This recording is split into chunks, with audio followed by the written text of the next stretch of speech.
Bonjour à tous. Dans le cadre du projet Concerto qui fait suite au projet R2D2, nous travaillons avec les agriculteurs sur des nouveaux aménagements, notamment du paysage, qui permettent de favoriser la présence des auxiliaires sur le territoire. Donc en complément des bandes fleuries que nous avons pu aborder dans de précédentes vidéos, là, un agriculteur du groupe a mis en place donc, une bande de navettes dans la parcelle. Donc cette bande de navettes a pour vocation justement à pouvoir être en complément des bandes de fleurs. C'est qu'en fait dans ces bandes de fleurs qu'on a un peu partout sur le territoire, on s'est rendu compte que finalement les auxiliaires, donc les parasitoïdes mais également les cirfes, les chrysopes, restaient cantonnés dans la parcelle ou dans les abords immédiats et que finalement on avait très peu de dispersion à partir de ces bandes dans le reste de la parcelle. Donc l'objectif de cette bande ici, qui fait à peu près 8 mètres de large, c'est d'implanter de la navette qui elle est implantée depuis le mois de juillet-août de l'année dernière. Le but c'est qu'elle se développe sur tout l'automne, qu'elle puisse être attaquée par des gros saltises ou des charançons du bourgeon terminal. Là aujourd'hui on a des larves de gros saltises, des charançons du bourgeon terminal qui sont présentes dans les plantes.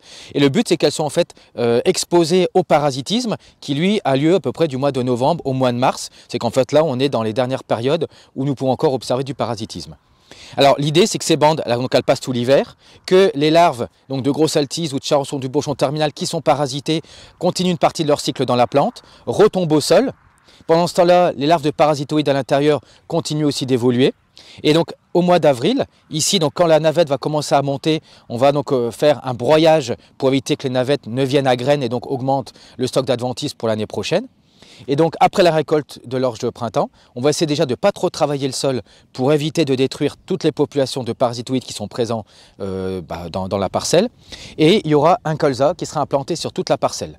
L'objectif, c'est qu'en fait, quand les parasitoïdes vont émerger, donc plutôt entre le mois de novembre et le mois de mars de l'année prochaine, c'est qu'en fait, elles n'aient pas de lieu où elles vont rester cantonnées, donc notamment les bandes de fleurs, mais plutôt elles seront obligées de se disperser pour essayer de trouver à la fois des insectes qui seront soit des gros saltises ou des larves de charançon du bourgeon terminal, et surtout elles n'auront pas d'abri pour se cacher, donc du coup elles seront obligées, en tout cas on l'espère, obligées d'augmenter l'horaire de répartition, de distribution dans la parcelle, et donc on espère avoir une meilleure colonisation des parasitoïdes sur la parcelle. Donc là on fait les dernières observations, ici derniers prélèvements pour faire des berlaises et voir le nombre de larves par plante et surtout aussi le taux de parasitisme. Donc on continue les observations, puis en fait on continue à vous faire un petit compte rendu en vidéo tout au long de la campagne.